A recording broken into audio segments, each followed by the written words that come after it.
নমস্কার, আমি অয়ন। বাংলা সাহিত্যের রোমাঞ্চকর কিছু গল্প নিয়ে আমাদের এই পথ চলা শুরু।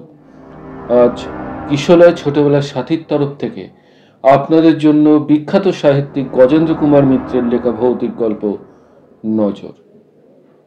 তাহলে শুরু করা যাক। খুব একটা বেশি দিন আগেকার কথা নয়, গত মহাযুদ্ধের আমল সেটা। দেশ ভাগ হওয়ার ঠিক আগেই এই কাহিনীর শেষ। যে শিশুর কথা বলছি সে আজ পূর্ণ যুবক, পড়াশোনা শেষ করে চাকরিতে ঢুকেছে। ঘটনাটারও 16 আনাই প্রায় সত্য, শুধু নামধামগুলো পাল্টানো হয়েছে, পাল্টানো উচিত বলে। কার্যকারণটা প্রথমে কেউ অত ধরতে পারেনি, সে তান্ত্রিকটি এসে না বললে আজও বোধহয় কেউ পারত না। পূর্ববঙ্গের বাড়ি সম্বন্ধে যাদের ধারণা আছে তারাই জানেন, পাঁচিল ঘেরা ঘন সম্বন্ধ বাড়ি ওদিকে বড় একটা হতো না। কোঠা বাড়ির কথা আলাদা। যাদের মাটির ঘর, অনেক সম্পন্ন ব্যক্তিও মাটির ঘরে থাকতেন। কেউ কেউ বা বন্যার জন্য থাকতে বাধ্য হতেন। ছিটে বাঁশের দেওয়ালে মাটি ধরানো, কোথাও বা এমনি বাঁশের ফ্রেমে সাধারণ মাটির দেওয়াল, কোথাও বা ছিটে বেড়া, শুধু মাটি নেই। অনেক জায়গা নিয়ে তাদের ভিটে গড়ে উঠত, খেয়াল খুশি মতো ছড়ানো। দাওয়া উঁচু, বড় বড় ঘর, একটা বা একজোড়া এক জায়গায়। রান্নাঘরও তাই, ছাড়া ছাড়া, গায়ে গায়ে লাগানো নয় কোনোটা কোনোটার সঙ্গে। পাঁচিলের তো বালাই নেই, শুধু বসবাসের ঘরগুলো সংলগ্ন জমিটা সাফ করা থাকতো, ঘাস বা আগাছা জন্মাতে দেওয়া হতো না। সেই থেকেই উঠোন বলতো। শহরে বা বড় শহরের উপকণ্ঠে যারা থাকেন, উঠোন বলতে তারা যা বোঝেন এ তার ধারে কাছেও যায় না। আসলে এটাকে উঠোনও বলা যায়, চলন বা চলাচলের রাস্তাও বলা যায়। রাস্তা হিসেবে একটু বেশি চওড়া এই যে, কারণ এরই একটা অংশ নির্বাধায় পুকুর পর্যন্ত চলে গেছে। গৃহ বিশেষে একাধিক পুকুর, কোনোটা বা গেছে পিছনের সুপুরি নারকেলের বাগান পর্যন্ত। সেই একেবারে শেষে 5-6 বিঘা বা 8-10 বিঘা, যার যেমন জমি বাগান মিলিয়ে যেটাকে বাস্তু ধরা হয়, তার চারদিকে কারো হয়তো বা বাঁশের বেড়া, কারো বা কাটা গাছের, কারো বা তাও নেই, মাটি কেটে একটু নালা মতো করা আছে সীমানা হিসেবে। যেদিনের কথা বলছি, মুকুল বৌদি সেই রকম একটা চলাচলের রাস্তায়, উঠোনও বলতে পারেন তাকে, বসে ছেলেকে দুধ খাওয়াচ্ছিল। তখন ঠিক সন্ধ্যের মুখটা, চারদিকের বড় বড় গাছের ছায়ায় বেঁধে আবছা হয়ে এসেছে আলো, অথচ ঠিক আলো জ্বালারও সময় হয়নি। ঝুঁচকি বেলা যাকে বলে, এমনই সময় সেটা। কতটা সেই আবছায়ার জন্যই ফাঁকা এসে বসেছিল বৌদি, কিছুটা আলো পাবে বলে। সন্ধ্যা দেখানো হলেও পাড়াগায় সেই প্রদীপের আলো ভরসা। দুটো হ্যারিকেন আছে, একটা নিয়ে ছেলেরা পড়াশোনা করে, আর একটা জলে বাইরে চণ্ডী বন্ধকে।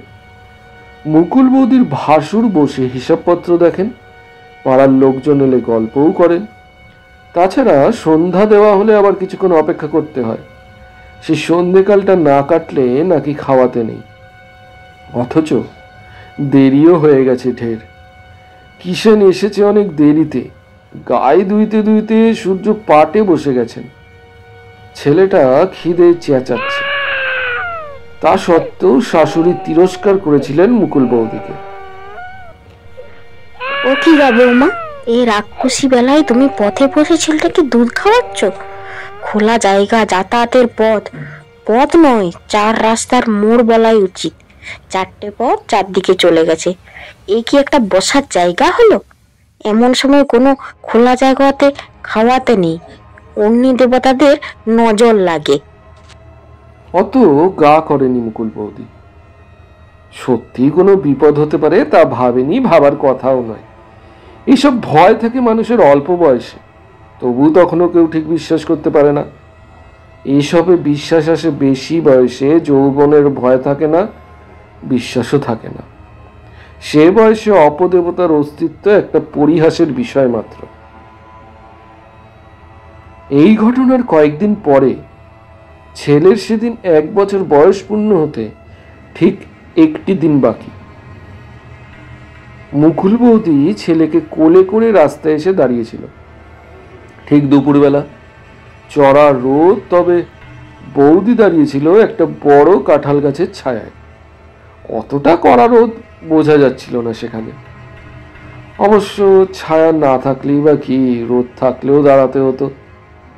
মুকুল বৌদি দাঁড়িয়েছিল বাণিক জেলের খোঁজে, যে বুড়োটা মাছ দিয়ে যায়। আজ 3 দিন তার পাত্তা নেই, ফলে কারো পেটেই মাছ যায়নি কদিন। অসুবিধাটা মুকুলেরই বেশি। ছেলেটা সবে ভাত খেতে শিখেছে, কিন্তু মাছ না হলে একদানা ভাতও খেতে চায় না। সেই গরজেই একেবারে রাস্তার ধারে এসে দাঁড়িয়েছে। মানিককে দেখতে পেলে 1 কুনকে চাল আর 2 কুনকে খুদ কবুল করে নিজেদের পুকুরেই নামাবে একবার। আগে শুধু খুদ দিলেই হতো, এখন আর কেবলমাত্র 2 কুনকে খুদে বড় পুকুরে জাল ফেলতে চায় না। যেদিন দরকার থাকে সেদিন সামান্য বস্তুও দুর্লভ হয়ে ওঠে। বহুক্ষণ দাঁড়িয়েও মানিকের দেখা পাওয়া গেল না সেদিন।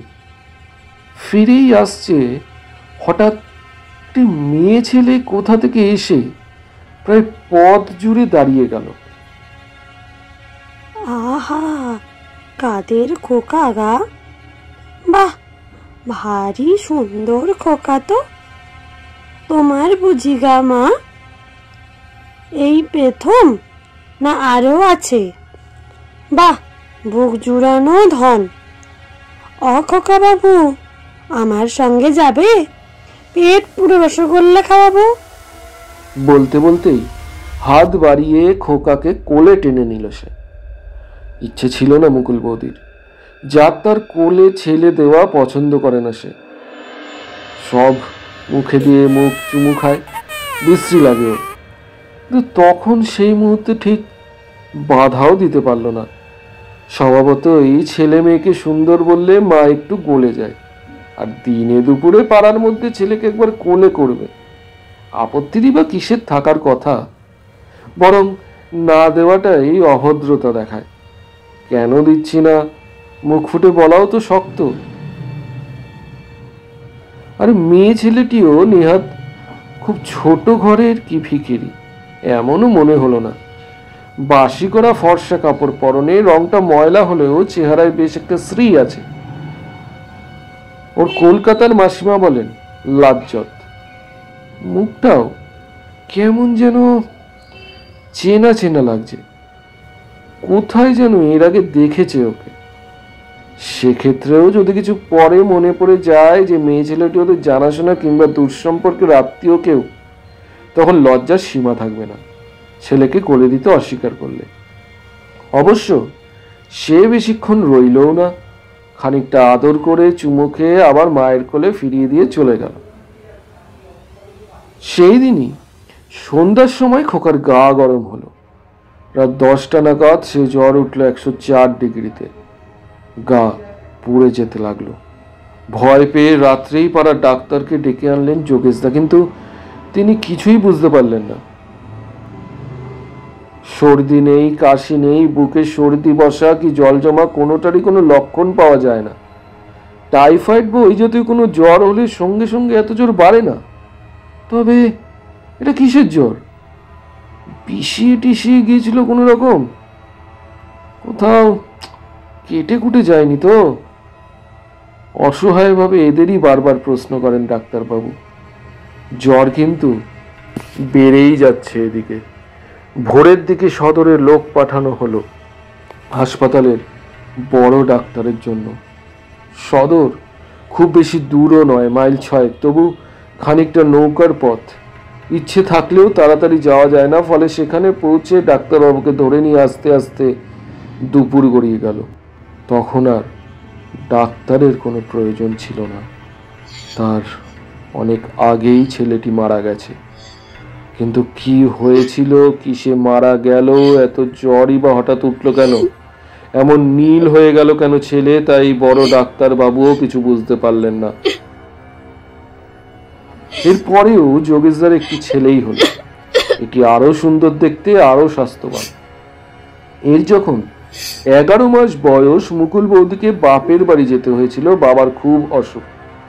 মা তার আগে থেকেই শয্যাশায়ী। এক বউ দিল্লিতে, আরেক বউ ব্যাঙ্গালোরে। বাধ্য হয়েই মুকুল বৌদিকে যেতে হয়েছিল। সে কাছে থাকে, তার শ্বশুর বাড়িতেও লোকের অভাব নেই, অর্থাৎ কাজ করবার লোকের শাশুড়ি, পিস শাশুড়ি, বড় যা, একবারই মেয়ে ছেলে, এদেরও কিছু অসুবিধা ছিল না। যেতে হয়েছিল এবং গিয়ে থাকতেও হয়েছিল মাসখানে। মা যতদিন না উঠে সংসারের ভার নিতে পারেন। এইখানে একদিন মুকুল বৌদির বাপের বাড়িতে দুখানা ঘর, কোঠা, তারই একটা সামনে দালানে ছেলেকে নিয়ে বসে আছে। ছেলে বুকের দুধ আজকাল খায় না বড় একটা, সেদিনই খাচ্ছিল একটু আধটু। এক বৃদ্ধা মহিলা এলেন। হরেন কেমন আছে রে, তোর বাবা? হরেন মুকুলের বাবার নাম।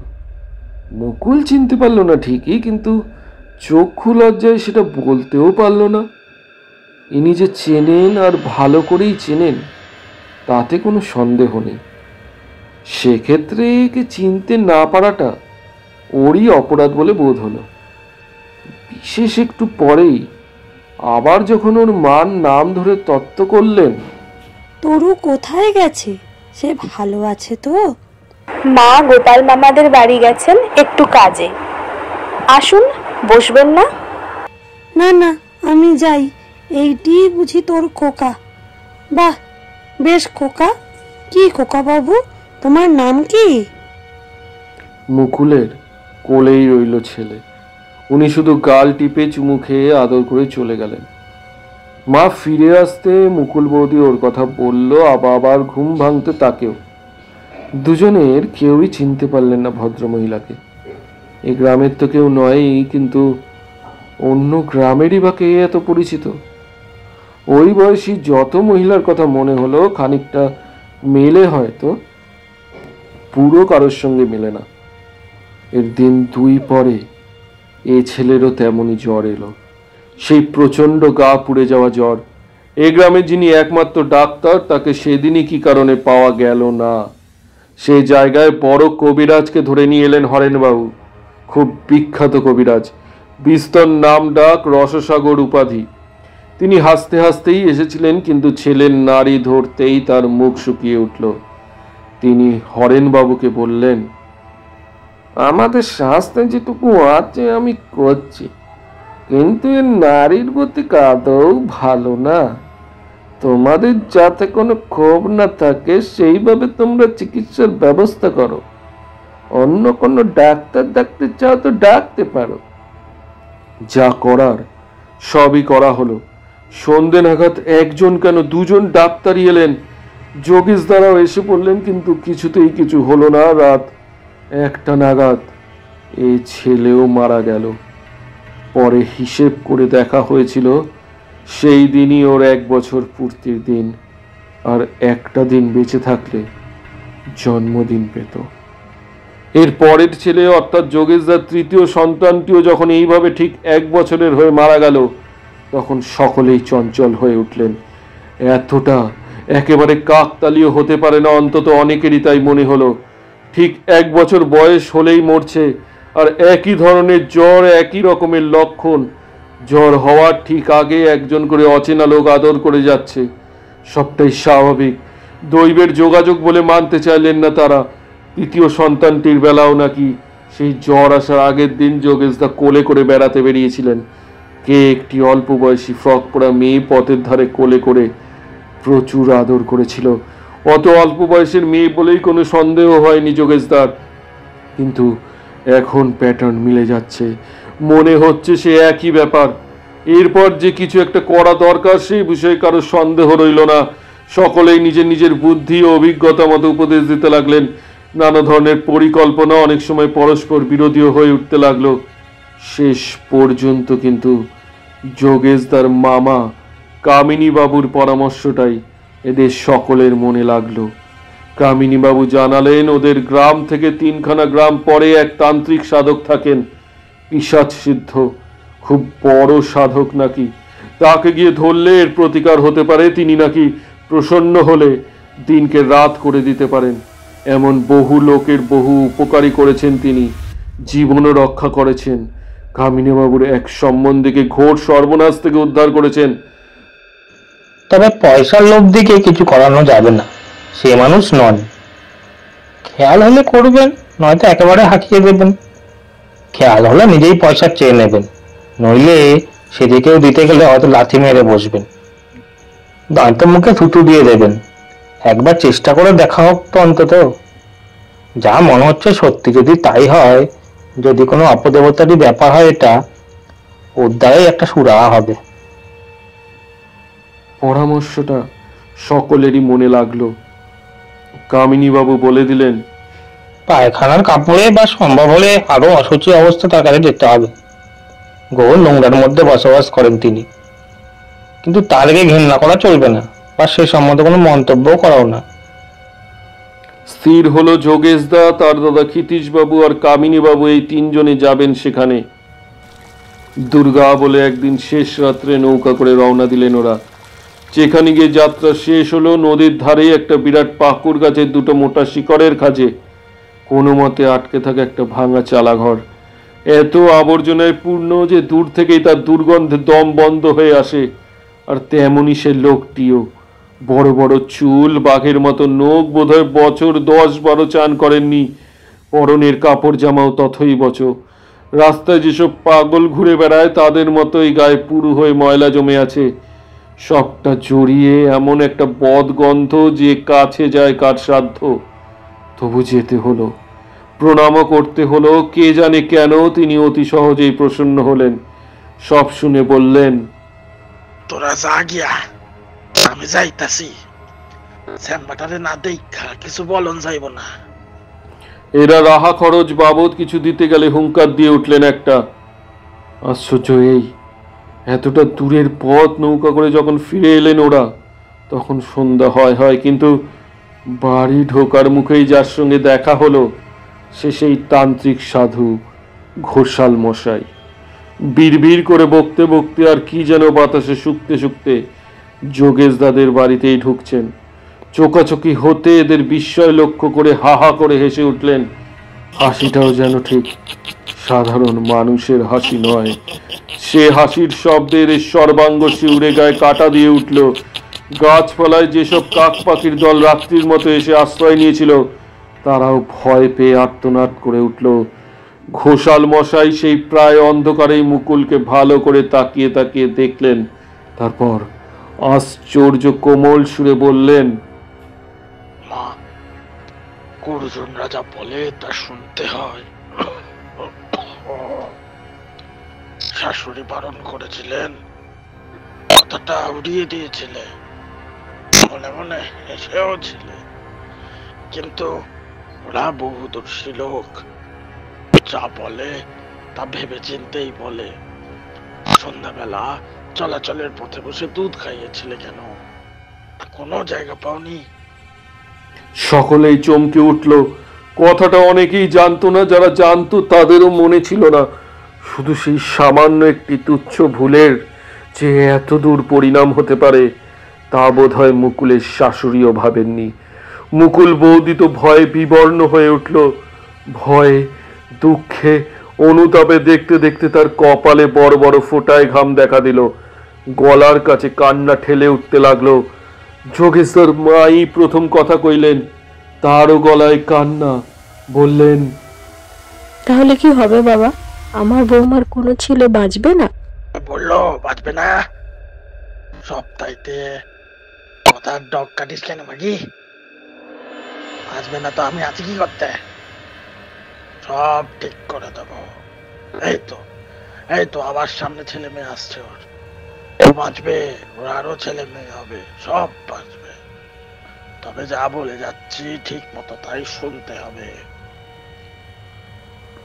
যতদিন না ছেলের 18 মাস বয়স হচ্ছে, ততদিন ছেলেটাকে খোলা জায়গায় বসিয়ে খাওয়াবে না। সন্ধ্যার পর ঘরের বাইরে বের করবে না। আর কোনো অচেনা লোকের কোলে কিন্তু দেওয়া যাবে না। এই যদি শুনে চলতে পারো তাহলে আর ভয় নেই। এ ছেলের 18 মাস বয়স পেরিয়ে গেলে অন্য ছেলে মেয়েও বাঁচবে। ক্ষিতীশবাবু খুব ভয়ে ভয়ে প্রশ্নটা করলেন। মার লাঞ্ছনা দেখে ভয় হয়ে গেছে তার। কিন্তু যদি কোনো বিশেষ কারণে বার করতে হয়? নিতান্তই যদি বার করতে হয়। এবার আর খিচিয়ে উঠলেন না ঘোষাল মশাই। সর্ষের তেলের মশাল জ্বালিয়ে এক হাতে ছেলে আর এক হাতে মশাল নিয়ে বেরোতে হবে। সে যেই বেরোক না কেন, যতক্ষণ বাইরে থাকবে ততক্ষণ সে মশাল হাতে থাকবে। তার যার কোলে সেই বাচ্চা থাকবে, তার কোলে মশালটাও থাকতে হবে। ঘোষাল মশাই বাইরে পুকুর পাড়ে বসে পান্তা ভাত আর বাসি মাছের অম্বল খেয়ে চলে গেলেন। যাওয়ার সময় কি ভাগ্যি একটা টাকাও চেয়ে নিলেন ক্ষিতীশবাবুর কাছ থেকে।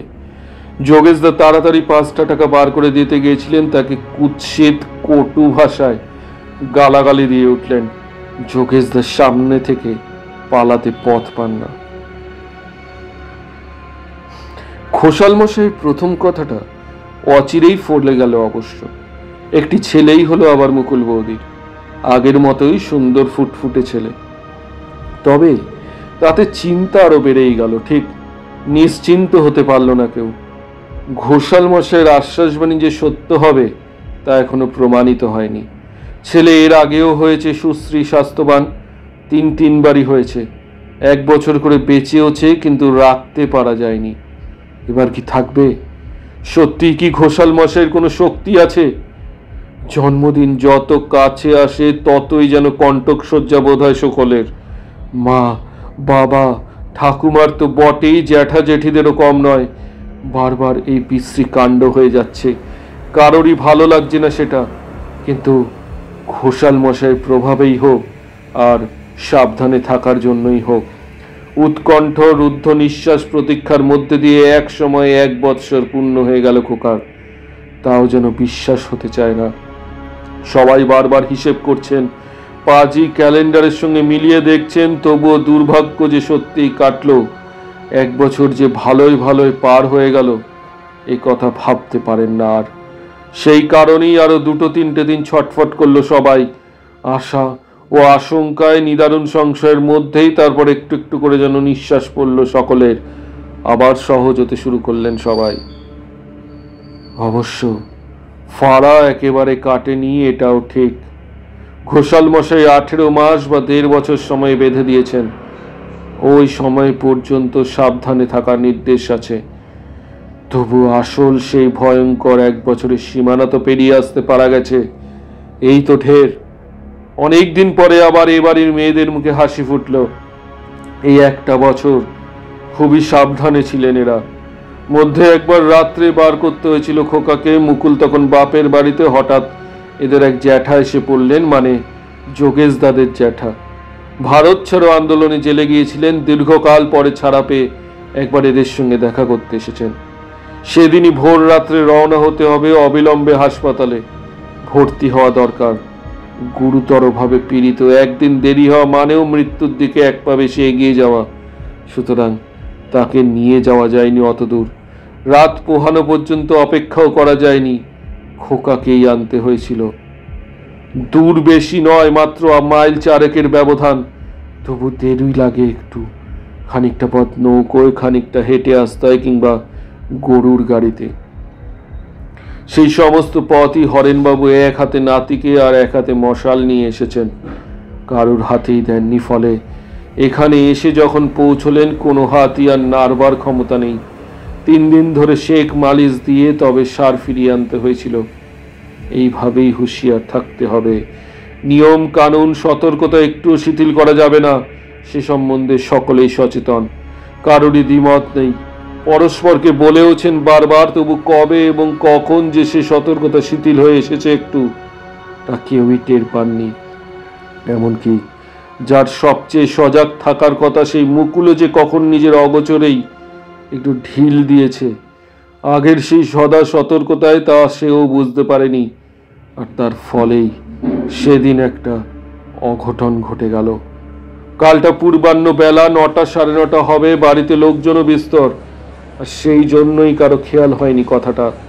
আর একেবারে বাইরেও নয়, দরজা ঘেঁষে বসেছিল ঠিকই, তবু ঘরের মধ্যে বসেই মুকুল দুধ খাওয়াচ্ছিল তার ছেলেকে।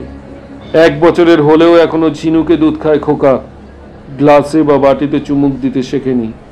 ব্যাপারটা কেউ লক্ষ্য করেনি, সকলের চোখের সামনে বলেই হয়তো বিশেষ করে লক্ষ্য করার মতো মনে হয়নি কারো। একান্ত সহজ ও স্বাভাবিক দৃশ্য। ঘরের সামনে দাওয়ায় বসে খাওয়ালেও কেউ লক্ষ্য করতো না, লক্ষ্য করার কিছু আছে বলেও ভাবতো না।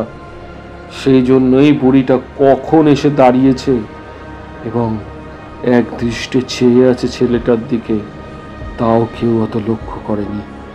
এই সময়টা পাড়ার বহু ছেলেমেয়েরা আসে তারা নানান কাজে, কেউ ধান ভেঙে নিয়ে যায়, কেউ বা ঘরের কোনো কাজ করতে আসে, কেউ বা আসে মাছ বেচতে, কেউ মুড়ি ভাজতে, কেউ গোয়ালের কাজ করতে, কেউ বা নিজের গরজেই আসে টাকা ধার করতে, তেল ধার করতে, চাল ধার করতে, ভিক্ষার্থী সাহায্যার্থীও হয়ে আসে অনেকে।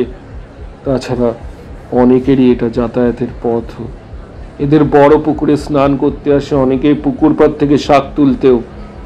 এদিক থেকে ওদিকের কোনো বাড়ি যাবার পক্ষেও এটের উঠোন ডিঙিয়ে যাওয়া সহজ। সময়টাও কর্মব্যস্ততার এসব দিকে সকালের জীবন শুরু হয় শহরের থেকে অনেক পরে। সেজন্য কতটা ধীরে সুস্থে কেউ কারোর দিকে নজর রাখতে পারে না। নজরে পড়ল প্রথম যোগেশদার মারই। মুকুল যে দরজার কাছে বসে ছেলেকে দুধ খাওয়াচ্ছে তা তিনিও দেখেছেন, কিন্তু অত লক্ষ্য করেননি। অর্থাৎ সে ঘটনার পূর্ণ তাৎপর্যটা তার মাথায় যায়নি এখনো। বুড়িটার দিকেই তার আগে নজরে গেল অপরিচিত মুখ। এ গ্রামের কেউ তো নয়, ঠিক পাশের কোনো গ্রামেরও নয়। কেমন এক রকমের হাসি হাসি মুখে মুগ্ধ দৃষ্টিতে তাকিয়ে আছে, প্রায় পলকহীন চোখে। সেই দৃষ্টি অনুসরণ করেই এবার তিনি যেন প্রথম দেখতে পেলেন মুকুলের কাণ্ডটা। সঙ্গে সঙ্গে প্রায় আর্তনাদ করে উঠলেন তিনি। বৌমা! সে চিৎকারে সকলেই চমকে উঠল। মুকুল তো উঠবেই, ত্রস্ত হয়ে শাশুড়ির দিকে তাকাতেই তার দৃষ্টি অনুসরণ করে বুড়িটাকেও দেখতে পেল। সঙ্গে সঙ্গে তার গলা দিয়ে একটা ভীত আতঙ্কগ্রস্ত স্বর বেরোলো। সে সভয়ে ছেলেকে বুকে চেপে ধরে আঁচল দিয়ে ঢাকতে ঢাকতে ভেতরে সরে গিয়ে সশব্দে কপাট দুটো বন্ধ করে দিল। মহা বিরক্ত হলো যেন বুড়িটা, অপমানাহত ক্ষুণ্ণ কণ্ঠে বলল, কেন কেন, বিষয়টা কি? আমি কি নজর দিতাম নাকি? বলি নজর দিচ্ছিলাম মনে করো নাকি? পোলাটারে যে সরাইলা, ছি ছি, এমনে ভাব নাকি? আমারে তো কাম সারাই হইয়া আসছিল, চলিয়াই তো যাইতাম, এত আবার গন্ডগোলের আছে ডাকি? বিড়বিড় করে বলতে বলতে বুড়িটা আশ্চর্য রকমের ক্ষিপ্র বেগে চলে গেল। এরা সকলেই এত হতচকিত হয়ে গিয়েছিলেন যে সে কে, কোথায় থাকে, কোথা থেকে এসেছে এবং কি দরকারে সেসব প্রশ্ন করার কথা কারো মনে পড়ল না দৃষ্টির আড়ালে চলে যাওয়ার আগে। সেই দিনই সন্ধ্যায় বাচ্চাটার জ্বর হলো, সেই ভুতুরে জ্বর। এদের মুখ শুকিয়ে আসা স্বাভাবিক। মুকুল এবং মুকুলের শাশুড়ি কান্নাকাটি শুরু করবেন, তাতেও বিস্মিত হওয়ার কিছু নেই। সকলেই ধরে নিলেন যে আর কোনো প্রতিকার সম্ভব নয়, একেও হারাতে হবে এবার। এমনকি ক্ষিতিশদা যখন ডাক্তার ডাকতে উদ্যত হলেন, তখন যোগেশ দ্বারাই তাকে বাধা দিয়ে বলল, কি লাভ দাদা, বুঝতেই তো পারছো। কিন্তু সামনে সেই সকল দিক আচ্ছন্ন করা অন্ধকারের মধ্যে একটা ক্ষীণ আশার আলো এই যে এবারে জ্বরের তাপটা পূর্ববারের মতো ভয়াবহ নয়, গতিটাও অত দ্রুত নয়। শেষ রাত্রেও 103-এর বেশি উঠল না, ছেলেও তেমন বেহুশ হয়ে পড়ল না। ক্ষিতিশদা তখনই মনস্থির করে ফেললেন আর কারো কথা শুনবেন না তিনি। একেবারে সদর থেকে বড় ডাক্তার ডাকবেন, তার এবার একটা ঘোড়া হয়েছে। সদরে পৌঁছতে 1 ঘন্টার বেশি সময় লাগবে না। যদি ডাক্তারকে ধরতে পারেন তো বেলা 9টা-10টার মধ্যেই তাকে নিয়ে চলে আসতে পারবেন। যোগেশদারও বোধ হয় জ্বরটা দেখেই একটু ক্ষীণ আশার সঞ্চার হয়েছে। তিনি আর বাধা দিলেন না, কিন্তু ঘোড়ায় চড়ে বাড়ির সীমানা পেরিয়ে রাস্তায় এসে পড়তেই ঘোড়াটা হঠাৎ ভয় পেয়ে সামনের পা তুলে চিৎকার করে উঠল। ক্ষিতিশদা পড়ে যেতে যেতে কোনো মতে সামলে নিয়ে চেয়ে দেখলেন সামনে একটা মানুষের মতো কি। সে শেষ রাত্রের ঝাপসা আলোতে আর একটু ঠাউরে দেখলেন ঘোষাল মশাই আপন মনেই বিড়বিড় করে কি বকছেন আর ওপর দিকে মুখ তুলে কি যেন শুকছেন। এবার মনে পড়ল তার কথাটা সবাইকারই। ক্ষিতিশদা ঘোড়া থেকে নেমে তার পায়ে পড়লেন। ঘোষাল মশাই মুকুলকে এবং মুকুলের শাশুড়িকে খুব তিরস্কার করলেন। তার তিরস্কার সাধারণ তিরস্কার নয়, কুৎসিত কদর্য ভাষায় এমনই শুনে কানে আঙুল দিতে হয়। ছেলে পুলে কি গুরুজনদের সামনে দিলে তো দাঁড়ানোই যায় না। তবে অভয়ও দিলেন ঘোষাল মশাই, বললেন ডাক্তার থাকতে হবে না, ও বেটাদের কম নয়। ওরা জানে মানুষ মারতে এমনিই ভালো হয়ে যাবে, চরম অনিষ্টটা হতে পারেনি। আর 2 মিনিট দেরি হলে তাও হতো, তখন আর কিছুতেই বাঁচানো যেত না। যাকে আমি আছি, ছেলের জ্বর না ছাড়লে আমি যাচ্ছি না, তোরা নিশ্চিন্ত থাক। জয় কালী। 3 দিন থাকবেন তিনি বললেন।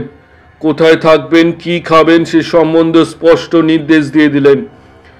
বাড়ির সীমানার বাইরে পাড়ার আস্তাকুর যেটা জঞ্জাল টঞ্জাল ফেলা হয়, সেদিনও একটা পচা মরা কুকুরকে ফেলে দিয়ে গেছে, সেইখানে থাকবেন। রসুন দিয়ে পচা মাছের তরকারি রেঁধে দিতে হবে আর পান্তা ভাত। কেবল শেষ দিন রাত্রে অতিরিক্ত 2 বোতল দেশি মদ এবং খানিকটা ঝলসানো পোড়া মাংস চাই। ঠিক 3 দিনের দিনই ছেলের জ্বর ছেড়ে গেল। ঘোষাল মশাই বললেন আর ভয় নেই, এবার যা খুশি করতে পারিস। আর সে আসবে না, অন্তত এবারই ঢুকবে না। তবে 18 মাস পূর্ণ হওয়ার আগে এবাড়ির বাইরে কোথাও যাস না। আর দেরিও তো নেই, মোটে 2 মাস, নাই বা গেলি কোথাও। ঘোষাল মশাইও সেই দিন রাতে অন্তর্হিত হলেন। পরের দিন ভোরে উঠে আর তাকে দেখা গেল না। যেমন হঠাৎ এসেছিলেন তেমনি হঠাৎই চলে গেলেন। এর মাসখানেক পরে একদিন সেই বুড়িটাকে আবার ওদের বাড়ির সামনে রাস্তায় দেখা গিয়েছিল, যেন কি একটা মতলবে ঘুরে বেড়াচ্ছে।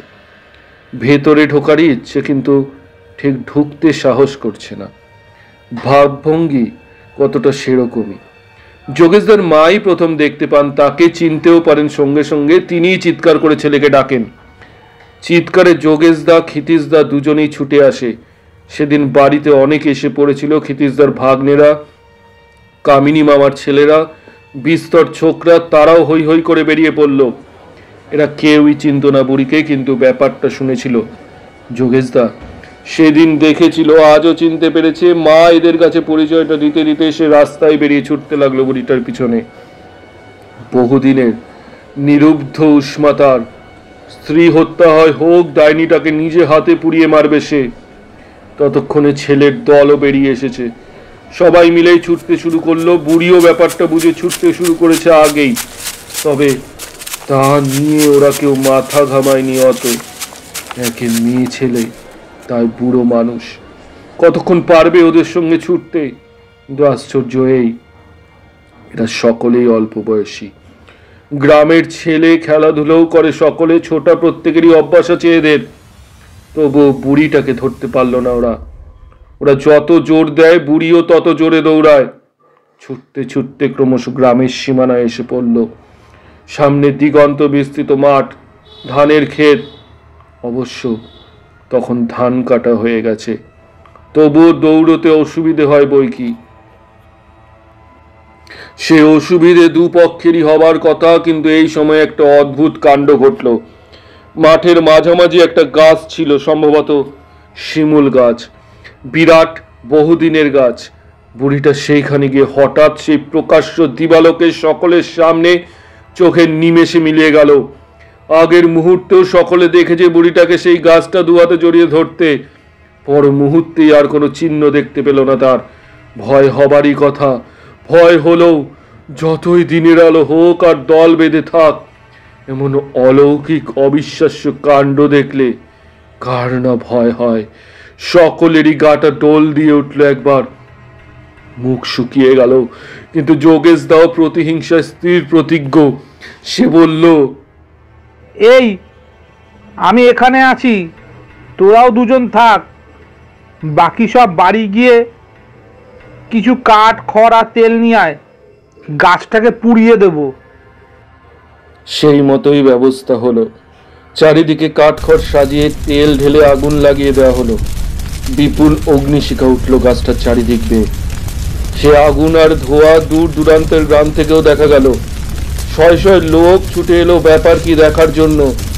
ডালপালা, শাখা প্রশাখা, পত্র পল্লব সব ঝলসে পুড়ে গেল, কিন্তু আশ্চর্য, মূল কাণ্ডটা কিন্তু কিছুতেই পুড়ল না।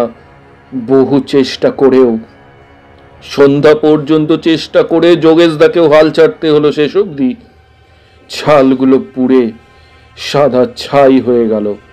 সেই অসহ উত্তাপে কিন্তু কাণ্ডটা যেমন ছিল তেমনই দাঁড়িয়ে রইল।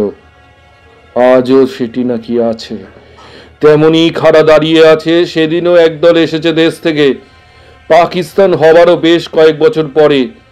তারাও এসে গল্প করেছে শাখা প্রশাখাহীন নিষ্পত্র সাদা কাণ্ডটা তেমনই আছে আজও। না পড়ছে না ঘুম ধরেছে তাতে। কে জানে আরো কতকাল থাকবে।